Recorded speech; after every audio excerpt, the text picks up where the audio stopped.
ನಮಸ್ಕಾರ. ಇದು ಸುದ್ದಿ ವಿಶ್ಲೇಷಣೆ. ನಾನು ಶಶಿಧರ್ ಭಟ್. ಇದು ನನ್ನ ಡಿಜಿಟಲ್ ವಾಹಿನಿ ಸುದ್ದಿ ಟಿವಿ. ರಾಜ್ಯದ 2 ಕ್ಷೇತ್ರಗಳ ಉಪಚುನಾವಣೆ. ಈ ಉಪಚುನಾವಣೆಗೆ ಬೇರೆ ಬೇರೆ ಬಣ್ಣಗಳಿವೆ, ಬೇರೆ ಬೇರೆ ತಿರುವುಗಳಿವೆ, ಬೇರೆ ಬೇರೆ ಆಟಗಳಿವೆ, ಹಾಗೆಯೇ ಬೇರೆ ಬೇರೆ ಸ್ಟ್ರಾಟಜಿಗಳಿವೆ. ನಾನು ಇವತ್ತು ಮಾತನಾಡ್ತಾ ಇರೋದು ಒಂದು ಸರಳ ವಿಚಾರದ ಬಗ್ಗೆ.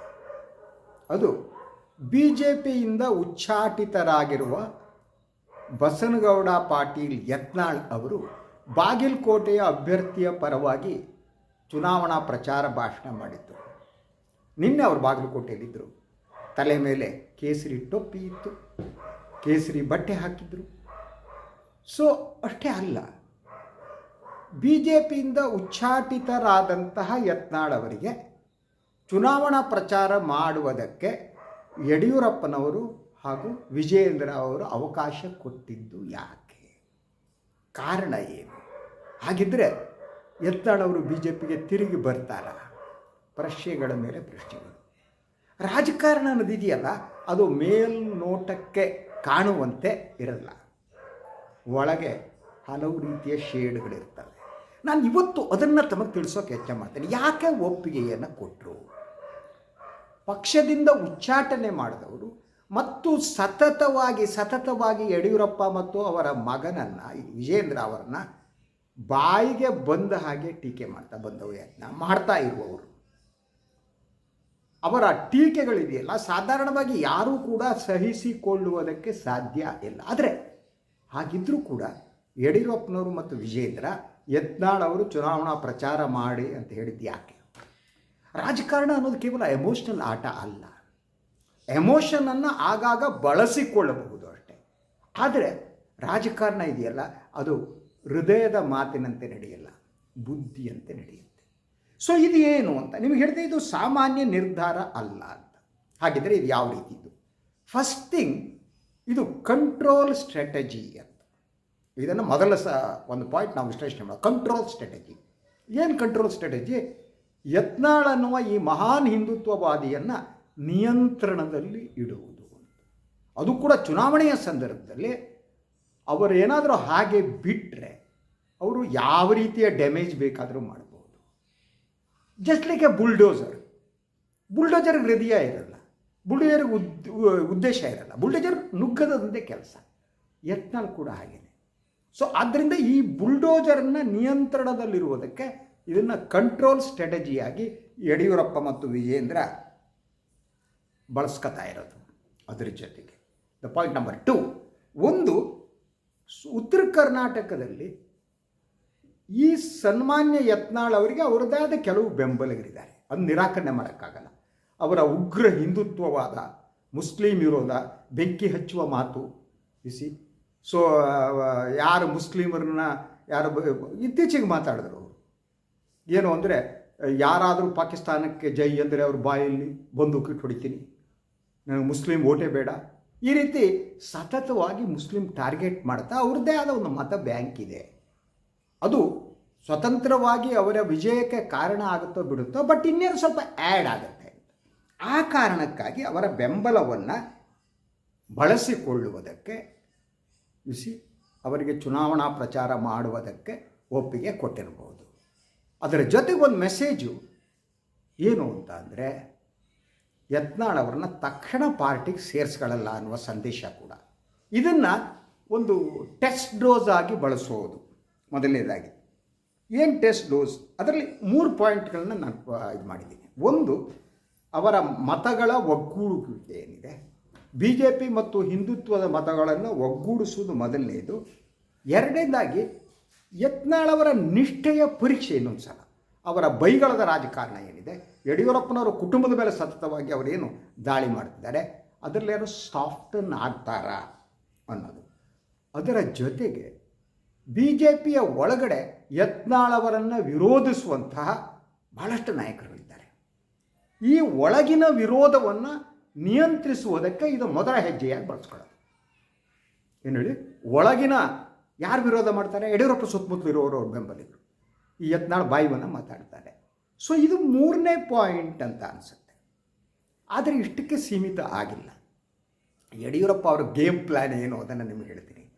ಅದು ಯಡಿಯೂರಪ್ಪನವರಂತಹ ದಟ್ ಅನುಭವಿ ರಾಜಕಾರಣಿಗಳಿಗೆ ಮಾತ್ರ ಹೊಳೆಯುವಂತಹದ್ದು ಈ ಪ್ಲ್ಯಾನ್. ಏನದು? ಅದು ಕುತೂಹಲಕರವಾದ್ದು. ಒಂದೊಮ್ಮೆ ಯತ್ನಾಳ್ ಅವರು ಅವರನ್ನು ಚುನಾವಣಾ ಪ್ರಚಾರದಲ್ಲಿ ಪಾಲ್ಗೊಳ್ಳಬೇಡಿ ಅಂತ ಹೇಳಿದರೆ ಅವರು ಪಾಲ್ಗೊಳ್ಳದಿದ್ದರೆ ಏನಾಗ್ತಿತ್ತು? Point number 1.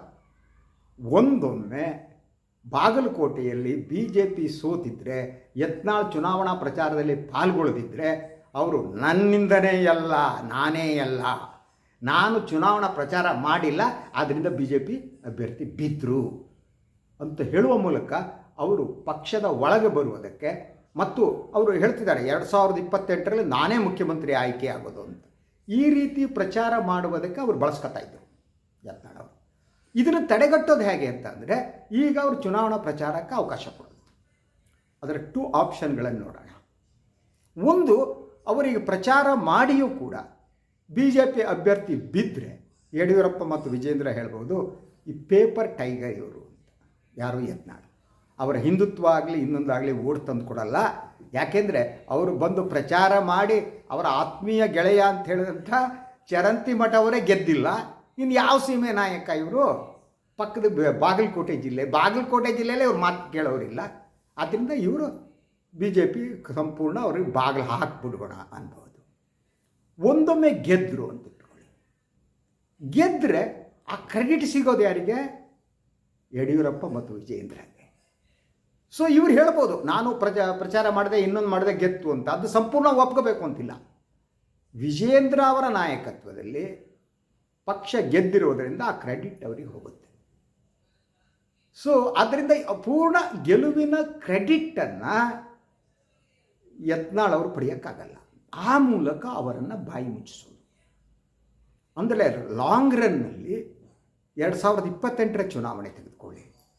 ಚುನಾವಣೆಯಲ್ಲಿ ಈ ಒಂದು ಬಸನಗೌಡ ಪಾಟೀಲ್ ಯತ್ನಾಳ್ ಅವರು BJPಗೆ ಬರಲಿ ಅಥವಾ BJP ಹೊರಗಡೆ ಇರಲಿ, ಯಡಿಯೂರಪ್ಪ ಮತ್ತು ವಿಜಯೇಂದ್ರಗೆ ಅವರು ಬಹುದೊಡ್ಡ ಅಪಾಯಕಾರಿ ಅವರು. ಯಾಕೆಂದರೆ ಅವರು ಇನ್ಯಾರ ಮೇಲೆ ಒಟ್ಟು ದಾಳಿ ನಡೆಸಲ್ಲ, ಸತತವಾಗಿ ದಾಳಿ ನಡೆಸ್ತಾರೆ, ಸತತವಾಗಿ ಭ್ರಷ್ಟಾಚಾರದ ಆರೋಪ ಮಾಡ್ತಾರೆ. ಸೊ ಅದರಿಂದ ಏನಿದ್ರೂ ಕೂಡ ಥ್ರೆಟ್ ಅವರಿಗೆ. ಯಡಿಯೂರಪ್ಪನವ್ರಿಗೆ ಏನಿದೆ? 2028ರಲ್ಲಾದರೂ ನನ್ನ ಮಗ ಮುಖ್ಯಮಂತ್ರಿ ಆಗಲಿ, 5 ವರ್ಷ ಪೂರೈಸಲಿ, ನನಗಂತೂ ಆಗಿಲ್ಲ, ನನ್ನ ಮಗನಿಗೆ ಆಗಲಿ. ಬಹಳಷ್ಟು ರಾಜಕಾರಣಿಗಳಿಗೆ ಅದೇ ರೀತಿ ಇರುತ್ತೆ. ಅವ್ರ ರಾಜಕಾರಣ ಅನ್ನೋದಿದೆಯಲ್ಲ, ಅದು ಒಂಥರ ಪಿತೃರಾಜ್ಯದ ಆಸ್ತಿ. ಹಾಗೆ ಇವತ್ತಿನ ದಿನ ಆಗಿದೆ ಎಲ್ಲ ರಾಜಕೀಯ ಪಕ್ಷಗಳು ಅಷ್ಟೇ.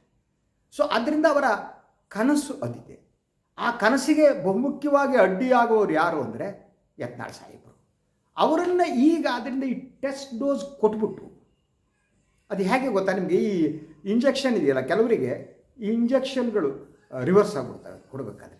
ಆ ಇಂಜೆಕ್ಷನ್ ಹೇಗಿದೆ ಅವರಿಗೆ ಆಗುತ್ತಾ ಇಲ್ಲೋ ನೋಡೋಕೆ ಒಂದು ಟೆಸ್ಟ್ ಡೋಸ್ ಕೊಡ್ತಾರೆ ಡಾಕ್ಟ್ರು. ಇದೇನಾದ್ರು ಅಡ್ಡು ಹೊಡೆಸ್ಕೊಳತ್ತಾ, ನನ್ನ ಮಗ ಇಂಜೆಕ್ಷನ್ ಕೊಟ್ಟರೆ ಬಿದ್ದು ಬಿಡ್ಬಿಡ್ತಾರ ಅಂತ. ಆದ್ದರಿಂದ ಯತ್ನಾಳ್ ಅವ್ರದ್ದು ಒಂದು ಟೆಸ್ಟ್ ಡೋಸ್ ಆಗಿ ಯಡಿಯೂರಪ್ಪ ಬಳಸ್ತಿದ್ದಾರೆ. ಯಾವುದೇ ಫಲಿತಾಂಶ ಬರಲಿ, ಯತ್ನಾಳ್ ಅವರು ನಗಣ್ಯರಾಗಬೇಕು ಮತ್ತು ಅವರು BJPಯ ಒಳಗಡೆ ಎಂಟ್ರಿ ಆಗೋದಿದೆಯಲ್ಲ ಅದನ್ನು ತಡಿಬೇಕು. ಅವಾಗ ವರಿಷ್ಠರು ಹೇಳ್ಬೋದು, ಇಷ್ಟೆಲ್ಲ ಕೂಗಾಡ್ತಾ ಇದ್ದೀರಲ್ರಿ, ಏನು ಕತೆ ಏನು ಅಂತ. ಅದರ ಜೊತೆ ರಿಸ್ಕ್ ಫ್ಯಾಕ್ಟರ್ ಬಗ್ಗೆನೂ ನಾನು ನಿಮಗೆ ಹೇಳಬೇಕು. ಒಂದೊಮ್ಮೆ ಇದನ್ನೆಲ್ಲ ಮೀರಿ ಯತ್ನಾಳ್ ಅವರನ್ನು BJPಯ ಒಳಗೆ ತೆಗೆದುಕೊಂಡ್ರೆ ಅದರ ರಿಸ್ಕ್ ಫ್ಯಾಕ್ಟ್ರ್ ಯಾವುದು ಅಂತ. ರಿಸ್ಕ್ ಫ್ಯಾಕ್ಟ್ರ್ ಯಾವುದು ಅಂದರೆ, ಮೊದಲನೇದಾಗಿ ಯಾರ್ಯಾರು ಯಡಿಯೂರಪ್ಪನವರು ಬೈಕೊಂಡು ಹೋಗ್ತಿದ್ದಾರೋ ಅವರೆಲ್ಲ ಇನ್ನೊಂದಿಷ್ಟು ಬೈದ್ಬಿಟ್ಟು ಹೆಂಗೂ ಪಾರ್ಟಿ ಒಳಗೆ ತಗೋತಾರೆ. ಆದರ ದಿವಸ ಬೈದು ಹಾಕೋಣ ಅಪ್ಪ ಮಗನ್ನ, ನಂತರ ಹೆಂಗೂ ತಗೋತಾರೆ. ಯತ್ನಾಳ್ ಅಂತಹ ಮನುಷ್ಯನೇ ವಾಪಸ್ ತಗೊಂಡ್ಮೇಲೆ ನಮ್ಮದೆಲ್ಲ ಯಾವ ಲೆಕ್ಕ, ನಮ್ಮನ್ನು ತಗೋತಾರೆ ಅಂತ. ಅಂದರೆ ಯಾರು ಯಡಿಯೂರಪ್ಪ ಮತ್ತು ವಿಜಯೇಂದ್ರ ಅವರ ವಿರೋಧಿಗಳಿದ್ದಾರೆ BJPಯ ಒಳಗಡೆ, ಅವರಿಗೆ ಒಂದು ರೀತಿಯಲ್ಲಿ ದಟ್ ರೆಡ್ ಕಾರ್ಪೆಟ್ ಹಾಕಿ ಅವರಿಗೆ ಸ್ವಾಗತ ಮಾಡೋದು ಹಾಗೆ. ಬನ್ನಿ ಬೈಕತ್ತು ಹೋಗಿ, ನಿಮಗೆ ಮತ್ತೆ ಎಷ್ಟೇ ಬೈರಿ ತೊಂದರೆ ಇಲ್ಲ. ಅಂದರೆ ಪಕ್ಷದ ಒಳಗಡೆ ಅಶಿಸ್ತನ್ನು ಯಾರು ಅಶಿಸ್ತಿಗೆ ಕಾರಣ ಆಗಿರ್ತಾರೆ, ಅವರು ತಮ್ಮ ಅಶಿಸ್ತನ್ನೇ ಪ್ರೀತಿಸುವಂಥದ್ದು, ಟಾರ್ಗೆಟ್ ಮಾಡೋವಂಥ, ಯಡಿಯೂರಪ್ಪನವ್ರು ಟಾರ್ಗೆಟ್ ಮಾಡಿ ವಾಪಸ್ ಬರೋಂಥ, ಇದು ರಿಸ್ಕ್ ಫ್ಯಾಕ್ಟರ್ ಅಂತ. ಸೊ ಆದ್ದರಿಂದ ಈಗ ಅನಿಸುವುದು ಏನಿದೆ ಅಂದರೆ, ಸೊ ಇನ್ನೂ 2028ರ ಚುನಾವಣೆ ಬರೋದವರೆಗೆ ಈ ಒಂದು ಪೂರ್ಣ ಪ್ರಮಾಣದಲ್ಲಿ ಯತ್ನಾಳ್ ಅವರಿಗೆ ತಕ್ಷಣ ಪ್ರವೇಶ ಇಲ್ಲ. That's the first thing. ಈ ಚುನಾವಣೆಯಲ್ಲಿ ಫಲಿತಾಂಶ ನೋಡಿಕೊಂಡು ಮತಗಳ ಪ್ರಮಾಣ ನೋಡಿಕೊಂಡು ಅದರಲ್ಲಿ ಯತ್ನಾಳ್ ಪಾತ್ರ ಏನಿದೆ ಅನ್ನೋದು ಅರ್ಥ ಆದರೆ ಅದಾದ ಮೇಲೆ ಬಿ ಜೆ ಪಿ ವರಿಷ್ಠರು ಒಂದು ತೀರ್ಮಾನ ತಗೋಬೇಕು ಬೇಡವಾ ಅಂತ.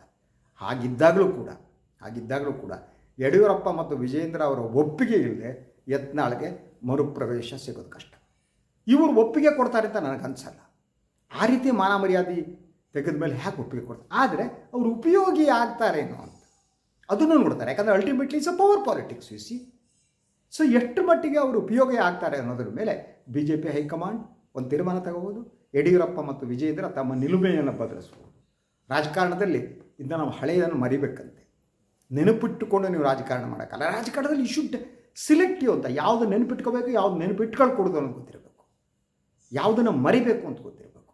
ಅದರಿಂದ ಯತ್ನಾಳ್ ಫ್ಯಾಕ್ಟ್ರಿ ಏನಿದೆ, ಈ ಯತ್ನಾಳ್ ಫ್ಯಾಕ್ಟ್ರಿಗೆ ಸಂಬಂಧಪಟ್ಟ ಹಾಗೆ ಈ ಚುನಾವಣೆ ಫಲಿತಾಂಶದ ನಂತರ ಯಡಿಯೂರಪ್ಪ ಮತ್ತು ವಿಜೇಂದ್ರ ಕೂಡ ಒಂದು ತೀರ್ಮಾನಕ್ಕೆ ಬರ್ತಾರೆ, ಬಿ ಜೆ ಪಿ ವರಿಷ್ಠರು ಕೂಡ ಒಂದು ತೀರ್ಮಾನಕ್ಕೆ ಬರ್ತಾರೆ. ಆ ತೀರ್ಮಾನ ಹೀಗೇನೆ ಅಂತ ಹೇಳೋಕ್ಕೆ ಸಾಧ್ಯ ಇಲ್ಲ. ಇದು ಇವತ್ತಿನ ಸುದ್ದಿ ವಿಶ್ಲೇಷಣೆ. ಇದು ನನ್ನ ಡಿಜಿಟಲ್ ವಾಹಿನಿನ ಲೈಕ್ ಮಾಡಿ, ಸಬ್ಸ್ಕ್ರೈಬ್ ಮಾಡಿ, ಬೆಲ್ ಐಕಾನ್ ಪ್ರೆಸ್ ಮಾಡೋದು ಮರಿಬೇಡಿ.